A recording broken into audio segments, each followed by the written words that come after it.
எனக்கு 2 கதை சொன்னாங்க ஃபஸ்ட்டு. நான் அப்போ வந்து படம் பண்ணுற ஒரு ஐடியாவில் இல்லை. நான் வந்து ஆக்சுவலி ஒரு மியூசிக் வீடியோ பண்ணேன். அது கூட சும்மா ஒரு டைம் பாஸாக சரி பண்ணலாம் அப்படின்றதுனால பசங்க வளர்ந்துட்டாங்க. கொஞ்ச நாளாக ரொம்ப பிஸியாக பசங்களோடு இருந்தேன். அண்ட் அதுதான் எனக்கு பண்ணணும்னு தோணுச்சு. அதனால நான் வந்து வைராஜா வைக்கு அப்புறம் ஒரு பிரேக் எடுத்துக்கிட்டேன். பசங்க ரொம்ப சீக்கிரம் வளர்கிறாங்க. அவங்களோட இருக்கிற எக்ஸ்பீரியன்ஸஸ் வந்து டக்குன்னு போயிடும் லைஃப் அப்படின்றது வந்து கண்ணு முன்னாடி பார்த்துட்டு இருந்தேன். சரின்னு அந்த பிரேக் எடுத்த டைமில் இது சும்மா டைம் இருக்குது அப்படின்றதுனால பண்ணப்போ he happen to be the cinematographer. Actually நான் வந்து கேட்டது மற்றவங்க நிறைய பேரை கேட்டேன். பட் அந்த டைமில் அவங்க வந்து there was no dates. So he happen to come and வந்தப்போ நாங்கள் திருப்பி மீட் பண்ணோம். எனக்கு 3 டைம்லேருந்தே விஷ்ணுவை நல்லா தெரியும். நிறைய படிப்பாங்க. எப்போவுமே செட்டில் வந்து ஒர்க் இல்லைன்னா லைட்டெல்லாம் ஃபிக்ஸ் பண்ணிட்டா உட்காந்து படிச்சுட்டு இருப்பாங்க. நான் விஷ்ணுவை ஃபோனோட பார்த்ததே கிடையாது, யார்கிட்டையும் பேசி பார்த்தது கிடையாது. ஸோ அந்த மாதிரி தான் இருப்பாங்க. Very less words thinking more kind of a person. So இந்த மாதிரி ஒரு கதை இருக்குது மேம், 2 கதை இருக்குது, நீங்கள் கேட்குறீங்களான்னாங்க. சரி சும்மா சொல்லுங்கன்றப்போ ஒரு லவ் ஸ்டோரி சொன்னாங்க, லால் சலாம் சொன்னாங்க. சரி அப்போ பண்ணலான்னு முடிவு பண்ணோம். அப்படி தான் இது ஸ்டார்ட் ஆச்சு. அதுக்கப்புறம் என்ன ஆச்சுன்றதெல்லாம் நான் ஆடியோ லான்ச்சில் பேசிட்டேன். ஸோ அது தட் இஸ் டன் வித். உங்களுக்கு எல்லாருக்கும் தெரியும். திங்க் அப்பா பற்றி நிறைய பேசியாச்சு. எனக்கு அது ஜாஸ்தி பேச இப்போ வேண்டான்னு நினைக்கிறேன்.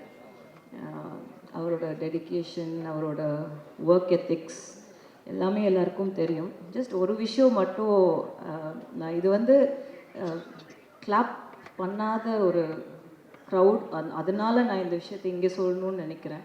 ஏன்னா கிளாப்புக்காக பேச வேண்டிய அவசியம் நிஜமாகவே இல்லை. இது உண்மை நான் சொல்கிறது. ஐ திங்க் யாரோ அந்த ஏர்போர்ட்டில் போகும்போது பாசிங்கில் கேட்டிருக்காங்க இந்த நான் ஆடியோ லான்ச்சில் பேசினதை பற்றி. அவருக்கு நிஜமாகவே நான் என்ன பேச போகிறேன்னு தெரியாது. It took him by surprise. And நான் ஜாஸ்தி பேச மாட்டேன் யூஸ்வலி இட் செல்ஃப். அதனால் அந்த தைரியத்தில் அவர் வந்து உட்காந்துட்டாரு. அன்னைக்கு வந்து நான் அவரை ரொம்ப shock, I took him by shock. So அப்போது ஏர்போர்ட்டில் நிறுத்தி கருத்து கேட்டிருக்காங்க, இந்த மாதிரி பேசிட்டாங்களே அப்படின்றப்போ அதுக்கு அவர் எக்ஸ்ப்ளனேஷன் கொடுத்துட்டாரு.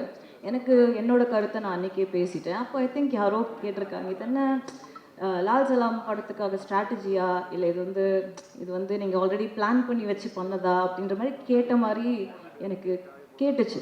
அதுக்கு நான் ஒரு சின்ன எக்ஸ்ப்ளனேஷன் தான் கொடுக்கணும்னு நினைக்கிறேன்.